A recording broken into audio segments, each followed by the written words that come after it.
Hello my dear शूरवीर, कैसे हैं आप सब। जी हाँ, मैं बिल्कुल ठीक हूँ और उम्मीद करता हूँ आप अपनी जगह पर कुशल मंगल हैं। तो चलिए आगे बढ़ते हैं। आज मैं आपके सामने लेकर आया हूँ एलिमेंट्स ऑफ वैलिड कॉन्ट्रैक्ट में 9 एसेंशियल में भी सबसे पहला ऑफर, वैलिड ऑफर। तो चलिए जानते हैं व्हाट इज अ ऑफर और वैलिड ऑफर। तो देखिए यहाँ पर किस तरह से महिला कह रही है, सेल सेल सेल, हमारा प्रोडक्ट सेल के लिए है, क्या आप इसे लेना चाहेंगे? जी हाँ, इट्स अ ऑफर। तो देखिए कभी भी एक चीज याद रखिएगा, जब कभी भी कॉन्ट्रैक्ट बनता है, अब वैलिड कॉन्ट्रैक्ट बनता है, तो सबसे पहला अगर कुछ है एलिमेंट तो वो ऑफर ही है। क्यों? Because it is a starting point of any contract. क्योंकि जब तक कोई ऑफर नहीं करेगा या फिर कहिए प्रपोज नहीं करेगा या फिर कहिए प्रॉमिस नहीं करेगा, एक ही बात है, तो सामने वाला उस ऑफर को, उस प्रॉमिस को, उस प्रपोज को एक्सेप्ट कैसे करेगा? और फिर जो रिमेनिंग एलिमेंट्स हैं वैलिड कॉन्ट्रैक्ट के, वो क्यों चेक करेगा भैया?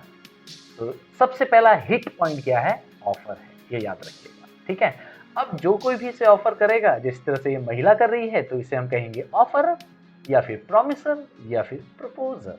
ठीक है, चलो आगे बढ़ते हैं।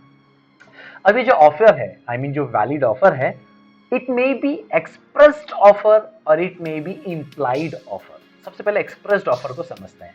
अभी मैंने यहाँ पर ना एग्जाम्पल के लिए कुछ कैरेक्टर्स बना रखे हैं जो आपको समझने में बहुत आसान होंगे। कबीर सिंह मूवी आपने देखी होगी, बहुत ही खतरनाक मूवी बनी हुई थी, बराबर है कि नहीं है?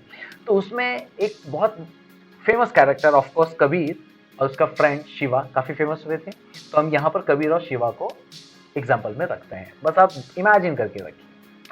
Kabir writes a letter to Shiva offering, means promising या फिर प्रपोजिंग।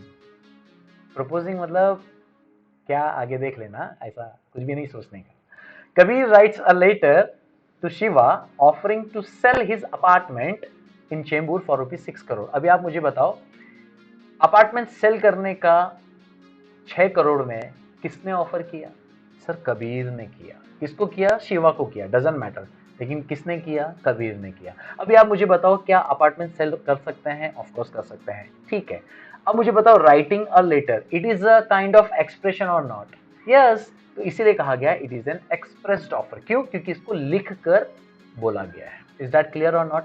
सर अगर बोलकर किया होता ओरली, तो भी इसे हम कहते हैं एक्सप्रेस्ड ऑफर। सर आजकल तो टेलीकम्युनिकेशन भी चलता है, तो भी इसे हम कहते हैं सर मेल। तो भी जो भी वे ऑफ कम्युनिकेशन है उसके जरिए अगर कर रहा है, एक्सप्रेस्ड ऑफर कहते हैं। अच्छा, कभी कभी जो है ना, कुछ ऑफर ऐसे होते हैं, कुछ प्रोपोजेस ऐसे होते हैं जो बिना कहे भी इशारा कर देते हैं, मीन्स इनडायरेक्ट अप्रोच है, उसे कहते हैं implied offer, implied in nature, implied offer. इसको अच्छे से समझते हैं एग्जाम्पल से। The taxi park at the taxi stand. हाँ तो भाई, टैक्सी टैक्सी स्टैंड में पार्क नहीं होगी तो क्या चिड़ियाघर में होगी? क्या सर, क्या फनी जोक मारे, पीजे था एक नंबर का। ठीक है, टॉपिक में आओ। The taxi park at taxi stand. क्यों? सर ऑफ कोर्स हमको इजीली समझ जाता है, क्योंकि हमें एक जगह से दूसरी जगह ट्रैवल करना है तो हम स्टैंड के पास जाते हैं। अब वो रिक्शा स्टैंड हो या बस स्टैंड हो या टैक्सी स्टैंड हो, हम वहां जाते हैं। क्यों? सर वो इसलिए जाते हैं क्योंकि अगर वहां जाएंगे तो गाड़ी वहां हमारे लिए रुकेगी और हमको लेकर जाएगी। हाँ, तो दैट मीन्स टैक्सी आपको बाय डिफॉल्ट ऑफर कर रही है कि सर अगर आपको कहीं भी जाना है तो I am ready here to fly you. सही बात है कि नहीं? Yes, it is an indirect approach, indirect express. ठीक है कि नहीं? इसीलिए इसको कहते हैं इम्प्लाइड ऑफर। तो देखिए क्या लिखा है, the taxi park at the taxi stand, it is an implied offer to fly passenger.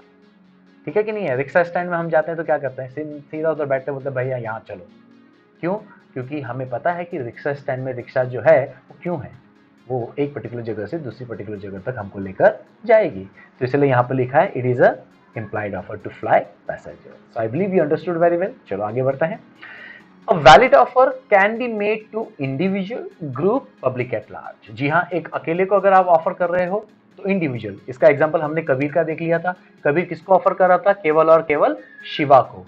So it's why, that's why it is a individual, only one person. ठीक है। ग्रुप, अगर एक से ज्यादा को कर रहे हैं तो ऑफकोर्स ग्रुप। तो यहाँ पर देखिए एग्जाम्पल में मैंने रखा है टीचर को और स्टूडेंट्स को। Teacher offers a prize to the student who stand first in the class. अब मुझे बताइए, टीचर ने खुलेआम एक क्लासरूम में सारे बच्चों को अनाउंस किया कि जो कोई भी बच्चा फर्स्ट रैंक लेकर आएगा उसे मैं प्राइज दूंगी। अब वो जो कोई भी बच्चा मतलब कोई भी हो सकता है, लेकिन उस क्लासरूम के अंदर का, ना कि बाहर का। एम आई राइट? तो मान लीजिए उस क्लासरूम में अगर 50 बच्चे बैठे हैं तो we will talk about only 50 student, ना कि more than 50 students. So that's why it is called as group. क्यों? क्योंकि एक लिमिट बन गया है, not only for one person, लेकिन जो कोई भी फर्स्ट लाएगा, लेकिन वो 50 के अंदर। इसीलिए उसको क्या कहा गया है? ग्रुप कहा गया है। एकदम इजी है। पब्लिक एट लार्ज, जिसका मतलब क्या है? Undefined number. अब पब्लिक बोला है तो भैया कोई भी हो सकता है। पब्लिक को कैसे ऑफर किया जाता है? एकदम सिंपल है। Flash sale by spice jet. मान लीजिए स्पाइस जेट, आपको पता है ना, प्लेन, उसने फ्लैश सेल रखा हुआ है। Here the offer is to an undefined number और टू पब्लिक। या फिर हम अमेजोन का एग्जांपल लीजिए, फ्लिपकार्ट का एग्जांपल लीजिए। जब फेस्टिवल आते हैं तो धड़ाके से वो लोग क्या है, प्रमोशन करते हैं। तो वो क्या है? पब्लिक एट लार्ज ऑफर है, जो आएगा लेकर जाएगा। इज दैट क्लियर और not? I believe you understood very well the offer concept. अब इसको मैंने वैलिड क्यों बोला है? क्योंकि वैलिड इसलिए बोला है कि इंडिविजुअल को होना चाहिए, या फिर ग्रुप को होना चाहिए, या फिर पब्लिक एट लार्ज को होना चाहिए, और उसके साथ साथ या तो वो एक्सप्रेस्ड होना चाहिए या फिर वो इम्प्लाइड होना चाहिए। Are you getting? That's great.